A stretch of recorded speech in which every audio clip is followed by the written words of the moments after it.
Amém, queridos? Graça e paz. Vamos dar continuidade à nossa série acerca do Evangelho segundo escreveu João. Essa é a 16ª parte da série.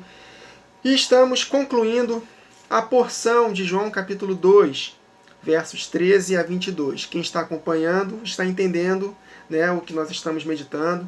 Foram 2 ângulos de revelação que o Espírito me deu acerca desse ato profético de Jesus com relação aos cambistas no templo.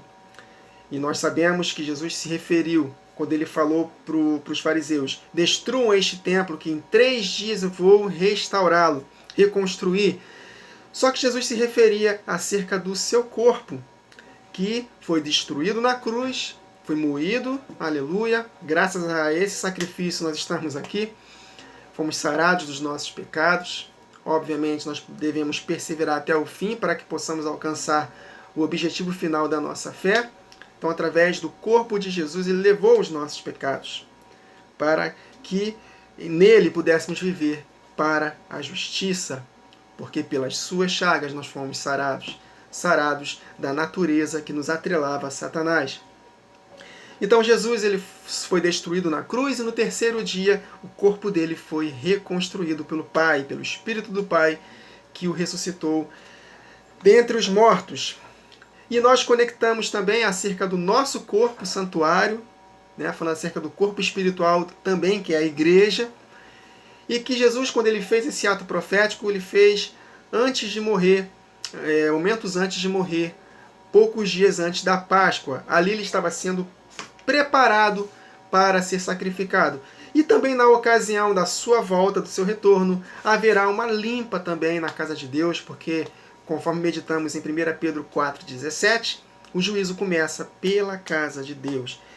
E Jesus ele não falou aqui em João, mas ele falou em Mateus 21, em Marcos 11 e em Lucas 19, de que aqueles pecadores, aqueles cambistas, eles foram chamados por Jesus de covil de salteadores, fazendo uma associação com os tempos de Jeremias, em que no capítulo 7, verso 11, eles foram chamados também de covil de salteadores. Eles estavam confiando no templo, numa adoração vã, num culto do lado de fora, mas eles não estavam praticando de fato a palavra de Deus, em especial os 10 mandamentos. E nós estamos meditando aqui que o profeta Jeremias foi levantado por Deus para poder fazer aquela limpa. Jesus, nessa inspiração, ele fez o mesmo e ele vai fazer isso conosco no tempo do fim. E isso vai acontecer na ocasião da segunda parte das últimas chuvas, do grande e maior avivamento que a igreja vai experimentar no mundo todo. E aí vai começar o juízo. Esse tempo que estamos vivendo é um tempo de preparação. O Espírito está falando por intermédio dos seus profetas. Muitos deles, seus pequeninos, pessoas que a gente jamais imaginava, está começando a ser levantado por Deus. E essa tecnologia, a internet, está sendo uma baita de uma ferramenta para que o povo de Deus possa se levantar. E quem der ouvidos vai receber dessa plenitude das últimas chuvas que estão muito próximos de acontecer. Conforme já meditamos em Apocalipse 11, que as 2 testemunhas, figura da igreja, judeus e gentios, vão receber um poder superabundante para profetizar por 3 anos e meio, 1260 dias, primeira metade da última semana. E quando começar essa profecia, vai ser ali que vai começar o juízo na casa, que vai começar pela casa de Deus e vai se estender aos ímpios. Nós lemos esse texto em Apocalipse 11, versos 3 a 6. Agora, Jeremias capítulo 7, verso 11, estamos compreendendo o ambiente em que Jeremias estava vivendo. E que Jesus fez isso na porta do templo, mencionando esse texto de Jeremias. E nós estamos aqui pegando apenas um contexto para que possamos compreender o que de fato estava acontecendo com o povo na época de Jesus e que vai acontecer, que já está acontecendo e vai só piorando até o dia do juízo. Amém, meus irmãos? Então vamos dar continuidade a partir do verso 27 de Jeremias 7. Se os irmãos se você está assistindo o vídeo pela primeira vez aqui, eu recomendo que assistam pelo menos os últimos 5 vídeos, que é quando nós começamos a meditar nessa porção de João capítulo 2, versos 13 a 22. Amém, queridos? Então, verso 27 de Jeremias 7. Jeremias está falando profeticamente para nós, no tempo do fim, Dir-lhes-ás, pois, todas estas palavras de repreensão. Entretanto, eles não te darão ouvidos. Isso nos lembra o que o apóstolo Paulo falou em 2 Timóteo, capítulo 4, versos 3 a 4. Porque virá o tempo, e o tempo é hoje, meus irmãos, e só vai piorando, em que não suportarão a sã doutrina, mas tendo comichão, coceira nos ouvidos, amontoarão para si mestres, conforme seus próprios desejos. É o que mais tem por aí, meus irmãos. Mestres que pregam a palavra de Deus de forma deturpada, e muitos, para poder justificarem a sua carnalidade, estão procurando esses mestres para satisfazerem as suas vontades e não estão dando ouvido, por exemplo, aquilo que nós estamos meditando. Se ofendem com aquilo que nós estamos meditando, porque não estão suportando a sã doutrina. E desviarão os ouvidos da verdade, voltando às fábulas. Tem tudo a ver, meus irmãos. Está tudo conectado. Aí Jesus continua com Jeremias. Chamá-los-ás, mas não te responderão. Então, meus irmãos, não se assustem, porque boa parte das pessoas não vão dar ouvidos para aquilo que nós estamos profetizando. Bem? Verso 28. Dir-lhes-ás da seguinte forma. Diga isso, Jeremias. Esta é a nação que não atende à voz do Senhor, seu Deus, e não aceita a disciplina. Já pereceu. A verdade foi eliminada da sua boca. Então, meus irmãos, a boca fala do que o coração está cheio. Se o coração está cheio de mentiras, a boca vai falar isso. Então, conforme nós lemos aqui em 2 Timóteo 4, né, eu tenho uma desculpa para poder não dar ouvidos à verdade. Então, eu vou sempre falar aquilo que eu acho que está certo. E aí nós vamos transformar a palavra de Deus numa palavra totalmente deturpada, justamente para justificar a minha carnalidade. Principalmente com a mensagem dessa graça nos nossos dias, em boa parte das igrejas. Uma graça barata, uma graça que não exige de nós disciplina, obediência. Jesus fez tudo por mim, Ele me ama, amém, vai me dar vitória, eu sou mais que vencedor, sou próspero, e é isso, e vive uma vida de qualquer maneira. Por causa da busca pelo conforto, eu justifico, por exemplo, um divórcio. Eu quero ser feliz. Eu casei, mas só que meu cônjuge não está me satisfazendo, então vou me divorciar para tentar achar um outro ou uma outra, para poder ser feliz. Então o número de divórcios só aumenta porque ninguém quer sofrer. Ninguém quer passar por tribulação na carne. Eu quero ser feliz. Então, meu irmão, vai ser feliz durante a sua vida aqui. E triste pelo resto da eternidade, porque Deus não permite, por exemplo, o divórcio. A não ser a morte, claro, e por um dos cônjuges adulterar, e mesmo assim sem se arrepender. Mas ninguém quer passar por tribulação na carne, só quer curtir a vida. E por querer curtir a vida, dando ouvido a essa teologia maligna da prosperidade, então muitos estão justificando seus desejos carnais e pegando a palavra de Deus. Não é bem assim. Não é bem assim. Jesus falou que quem se divorcia, a não ser por imoralidade sexual de uma outra parte, está cometendo adultério. Então, se eu me divorcio por qualquer outro motivo, tomo iniciativa por qualquer outro motivo, eu estarei cometendo adultério. É o que está escrito, ponto final. Quem tem ouvidos, ouça. Quem não quiser ouvir, infelizmente, vai sofrer as consequências. Verso 29 de Jeremias 7. Jeremias, corta os teus cabelos consagrados. Jeremias não. Corta os teus cabelos consagrados, ó Jerusalém, ó meu povo, ó igreja, conectando para os dias atuais. E ponte a prantear sobre os altos desnudos, porque já o Senhor rejeitou e desamparou a geração, objeto do seu furor. Porque os filhos de Judá fizeram o que era mal perante mim, diz o Senhor. Puseram os seus ídolos abomináveis na casa em que se chama pelo meu nome, para a contaminarem. Tudo a ver com a porção que estamos meditando aqui. Fizeram da casa de meu pai um covil de salteadores, comércio. Era para ser casa de oração, mas vocês fizeram dela um covil de ladrões, de salteadores, coisas abomináveis. Amor ao dinheiro, prostituição e por aí vai. Edificaram os altos de Tofete, que está no vale do filho de Inom, para queimarem a seus filhos e as suas filhas, o que nunca ordenei, nem me passou pela mente.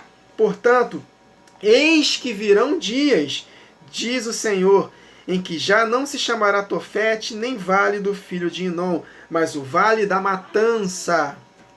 Em Apocalipse 19 também, meus irmãos, porque o juízo começa já na primeira metade da última semana, e ela vai se estender até a volta de Jesus. Em Apocalipse 19, nós seremos convidados a comer carne de reis, de governantes, daqueles que não se arrependeram dos seus pecados. E o sangue será tanto que chegará até o freio dos cavalos. E Jesus, quando ele voltar, a sua veste estará tingida de sangue, como para que possamos compreender que vai haver muita morte. Vale da matança, é o juízo de Deus, que começa na última semana de Daniel e vai se intensificando ainda mais até a volta dele. E ele vai julgar e vai condenar todos os que receberam a marca da besta para o lago de fogo. Então será o vale da matança. Os mortos serão enterrados em Tofete por não haver outro lugar. Os cadáveres estarão estendidos, meus irmãos, e vai haver uma limpa, né? A terra será restaurada, os corpos serão enterrados. Olha só o verso 33. Os cadáveres deste povo servirão de pasto às aves dos céus. Onde está o abutre, né? Enfim, eu estou esquecendo o texto, mas os irmãos entendem, né? Ali estão os cadáveres, ali estarão os abutres. Então, os cadáveres deste povo servirão de pasto às aves dos céus e aos animais da terra, e ninguém haverá que os espante. Farei cessar nas cidades de Judá e nas ruas de Jerusalém a voz de folguedo e de alegria. Meus irmãos, olha só, quantos e quantos ajuntamentos estão alegres, né, celebrando, né, estratégia de culto para alcançar jovens, né, aqueles cultos que parecem mais uma balada, né, uma discoteca, amém, de luzes e tal, mas palavra de Deus mesmo. Eu não, tenho certeza que a palavra de Deus é suficiente. Não precisamos dessas estratégias para alcançar ninguém. A palavra de Deus por si só, ela é suficiente. Mas o que está faltando é a palavra de Deus sendo ensinada para que o jovem seja atraído. Não por músicas, não por essas estratégias para alcançar a juventude, crianças, não. Mas a palavra de Deus simples é o suficiente para atrair o coração do jovem. Salmo 119. Com que purificará o jovem o seu caminho? Observando conforme a tua palavra. De todo o meu coração me entreguei a sua palavra, escondi a tua palavra no meu coração para não pecar contra ti. Então o que vai salvar essa juventude, esses adolescentes, essas crianças, é palavra de Deus e não estratégia. Porque quando acabarem as estratégias, quando vierem as tribulações, quando vierem os sofismas nas faculdades esquerdistas, aí eu quero ver se eles vão resistir. Se não houver ensino da palavra, meus irmãos, em casa, ensinar a criança no caminho que deve andar. Nós, pais, para quem é pai, temos que ensinar os nossos filhos a palavra de Deus genuína, sem contaminação, para que ele possa ter a mente renovada e possa estar blindados contra os sofismas de Satanás.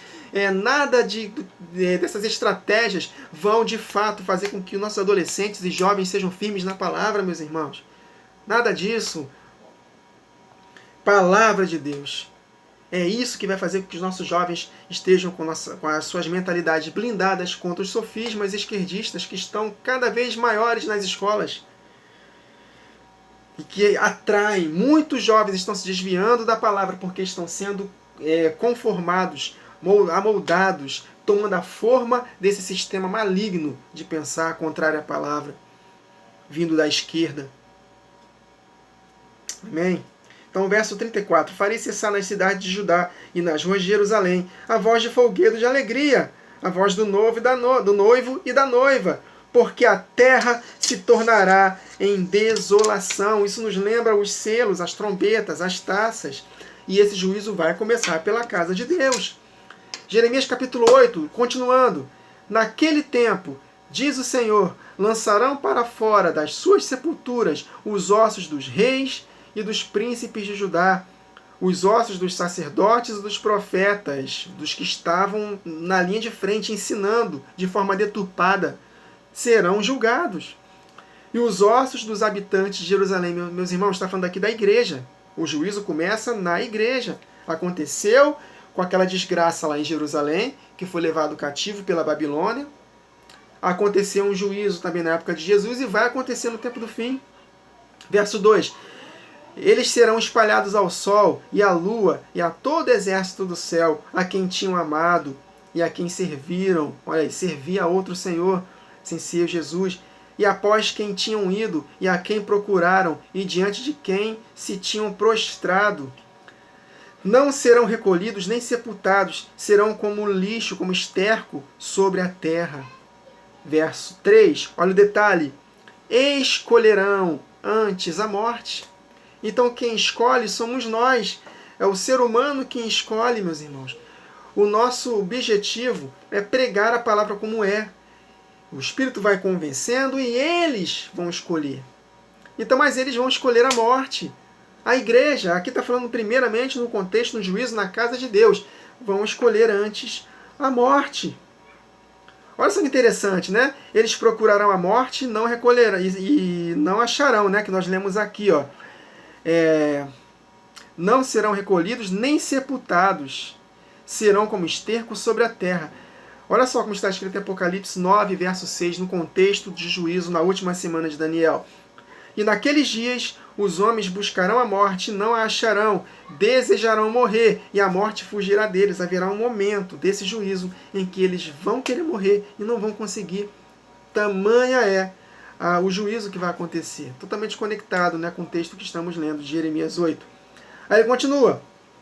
Escolherão antes a morte do que a vida todos os que restaram desta raça malvada que ficar nos lugares para onde os dispersei, diz o Senhor dos Exércitos.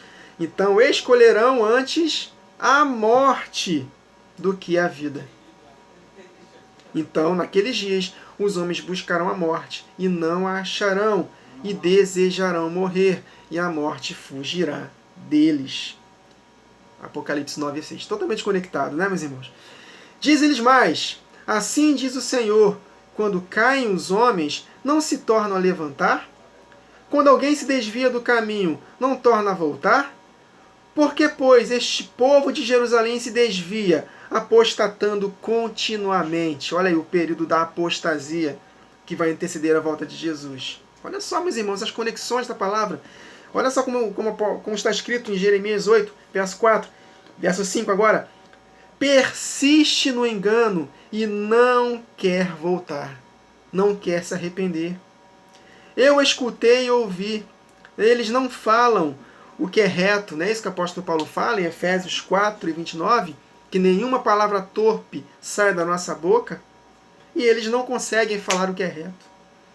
Ninguém há que se arrependa da sua maldade, dizendo, o que fiz eu?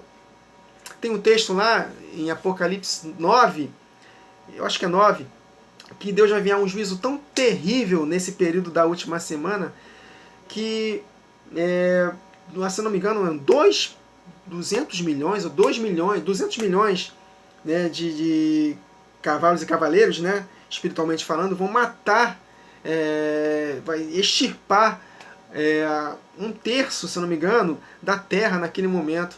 E os 2/3 restantes vão ver tudo aquilo. E mesmo assim, diante de tamanho juízo, eles não se arrependerão dos seus pecados, tamanha dureza do coração. E exatamente o que está aqui, meus irmãos. Ninguém há que se arrependa de sua maldade, dizendo, que fiz eu? Cada um corre a sua carreira como um cavalo que arremete com ímpeto na batalha. Até a cegonha do céu conhece as suas estações. A rola, a andorinha e o grou observam o tempo da sua arribação. Mas o meu povo não conhece o juízo do Senhor. Impressionante, né? E hoje em dia, é o que mais tem aí. É pregador da graça que não fala do juízo de Deus. Que ele não julga, que ele não castiga. Ele só é amor. Só consideram a bondade do Senhor, mas não consideram a severidade. Mas o meu povo não conhece o juízo do Senhor. Como, pois, dizeis, somos sábios, e a lei do Senhor está conosco? Como vocês dizem que são sábios e que a lei está com vocês? Pois, com efeito, a falsa pena dos escribas a converteu em mentira. Jesus falou isso tanto em Deuteronômio quanto em Apocalipse. Ai daquele que acrescentar ou tirar uma palavra dessa, um sentido dessa palavra. E a falsa pena dos escribas a converteu em mentira. Os sábios serão envergonhados, aterrorizados e presos. Esses que se dizem sábios, né? Esses mensageiros falsos. Eis que rejeitaram a palavra do Senhor. Que sabedoria é essa que eles têm? Portanto, darei suas mulheres a outros, e os seus campos a novos possuidores, porque desde o menor deles até o maior, cada um se dá a ganância. Olha aí. Cambista na porta do templo, fazendo da casa de meu pai comércio. Não podeis servir a dois senhores. Olha aí. A Deus ou ao dinheiro, né? Exatamente o que está acontecendo nos dias de hoje, só vai piorando. Ele continua, e tanto o profeta como o sacerdote, olha, a liderança, meus irmãos, os que ensinam a palavra, os que acham que têm um entendimento da verdade, eles usam de falsidade. Por isso que eles arrebatam multidões, porque a multidão não quer dar ouvidos à verdade. Estão amontoando mestres para satisfazerem seus próprios desejos carnais. Meus irmãos, tudo dentro do contexto em que Jesus falou que eles fizeram um covil de salteadores da casa de meu pai. Nessa porção de João 2, capítulo 13, verso 22, há outro ângulo de revelação que o Senhor me deu. Continuando, olha só, verso 11 de Jeremias 8. Eles curam superficialmente a ferida do meu povo, dizendo paz, paz, quando não há paz. Não é assim que acontece com os que pregam a teologia da prosperidade, agora recentemente a teologia do coach, né? Só mensagem boa, agradável, maravilhosa, que nos faz chorar, uma musiquinha de fundo, né? Pessoa bonita, carismática. Curam superficialmente a ferida do meu povo, dizendo paz, paz, quando não há paz. Meus irmãos, não tem paz. Não tem que pregar mamão com açúcar, tem que pregar arrependimento, que é o que está acontecendo, meus irmãos. Eles serão envergonhados. O dia deles vai chegar. Eles têm sucesso hoje, mas o dia deles vai chegar. Serão envergonhados, porque cometem a abominação, sem sentir por isso vergonha. Pecam e não sentem a culpa do pecado, acreditando numa graça e no amor de Deus, independente das suas obras. Nem sabem que coisa é envergonhar-se. Portanto, cairão com os que caem, quando é Deus que está falando, eu os castigar. Eles tropeçarão, diz o Eterno. Eu os consumirei. Lembra que nós meditamos que nosso Deus é um fogo consumidor? Eu os consumirei. Esse fogo consumidor é numa conotação negativa. E esses mesmos mensageiros pregam como se fosse algo positivo.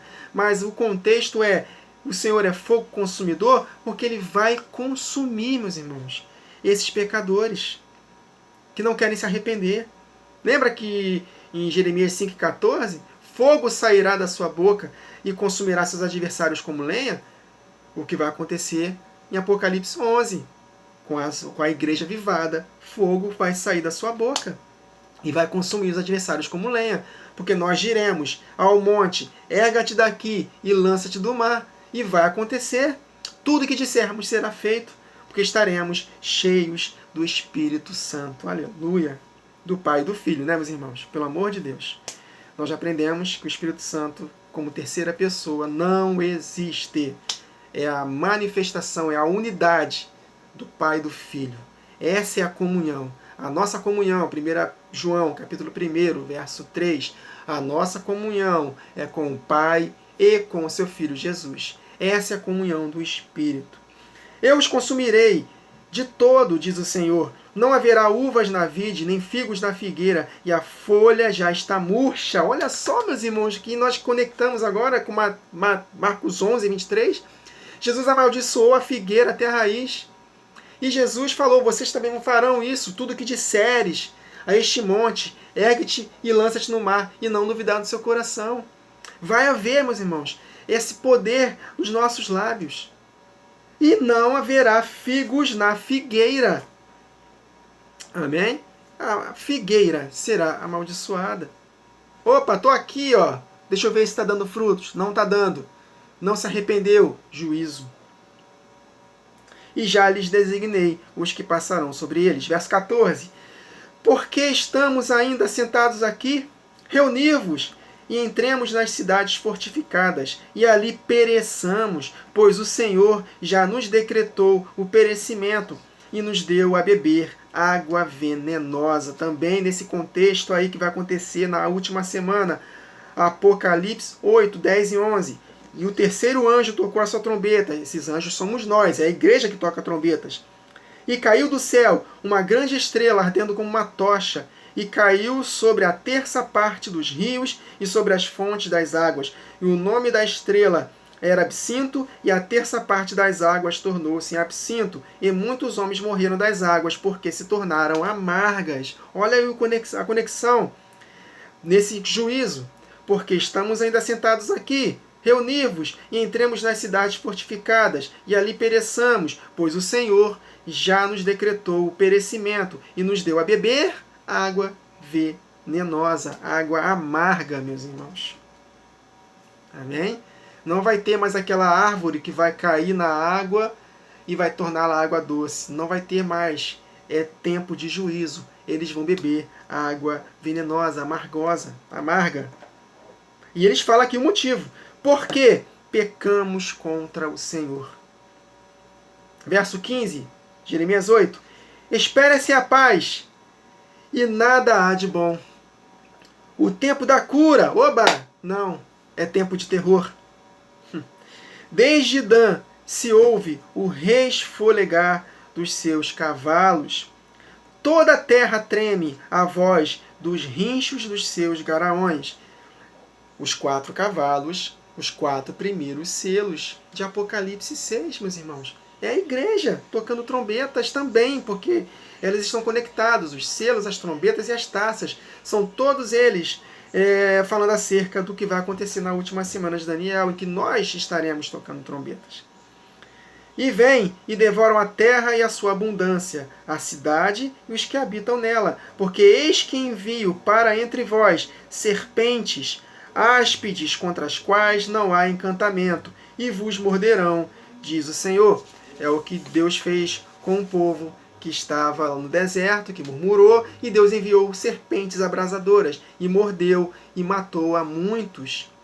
Mas Jesus Cristo, figura de uma serpente que foi levantada no deserto, ele foi levantado para que todo aquele que nele crê olhe para a cruz, seja curado. E no contexto de Números 21, houve um arrependimento da parte do povo. Por isso, por causa daquele arrependimento, Moisés suplicou a Deus e Deus enviou uma serpente, fez com que Moisés fizesse uma serpente de metal numa estaca, e todos que mirassem nela eram curados das picadas, porque houve arrependimento, no contexto em que Jesus falou em João capítulo 3, cenas dos próximos capítulos. Na verdade, do próximo capítulo, quando meditarmos no capítulo 3 de João. Então, para finalizar, só que aqui não haverá mais arrependimento. Acabou. Não se arrependeu? Acabou. Lembra que nós meditamos no vídeo anterior que Deus falou para Jeremias não interceder mais pelo povo? Acabou. Não houve arrependimento. Chegou o dia do juízo. E eles serão mordidos, picados pelas serpentes e serão mortos. Verso 18. Ó, se eu pudesse consolar-me na minha tristeza, o meu coração desfalece dentro de mim. Eis a voz do clamor da filha do meu povo de terra muito remota. Não está o Senhor em Sião? Não está nela o seu rei? Não está mais. Para essas pessoas, não. Por quê? Porque me provocaram a ira com as suas imagens de escultura, com os ídolos dos estrangeiros. Passou a cega, findou o verão, e nós não estamos salvos. João Batista falou, eis que o machado está posto à raiz. E aí toda árvore que não dá fruto, ele será cortado. Conectando com Apocalipse 14, Jesus voltará, vai colher o trigo no seu celeiro, e o joio vai fazer com que queimem numa palha, no fogo eterno, meus irmãos. Então, findou o verão, e nós não estamos salvos. Ou seja, Jesus voltou e nós não fomos colhidos, fomos lançados no lago de fogo como a palha que o vento leva. Esses não permanecerão na congregação dos justos, mas serão eliminados. Que nós tenhamos temor, meus irmãos, que não aconteça conosco isso. E verso 21, estou quebrantado pela ferida da filha do meu povo, estou de luto, o espanto se apoderou de mim. Acaso não há bálsamo em Gileade? Não há lá médico? Por que, pois, não se realizou a cura da filha do meu povo? Porque não houve arrependimento. Amém, queridos? Finalizamos aqui, então, essa porção de João capítulo 2, versos 13 a 22. Que isso possa gerar temor ao nosso coração e possamos andar em santidade. Porque com Deus não se pode brincar, meus irmãos. A responsabilidade está só aumentando, porque nós estamos cada vez mais aprendendo da verdade e Deus vai requerer de nós tudo aquilo que nós estamos aprendendo. O juízo será mais intenso para aqueles que conhecem a verdade. Então, que o temor do Senhor tome conta da nossa vida e nós não possamos fazer parte desse povo que será julgado. De Deus não se zomba. Amém, queridos? Então, até a próxima gravação. Que o Senhor nos abençoe.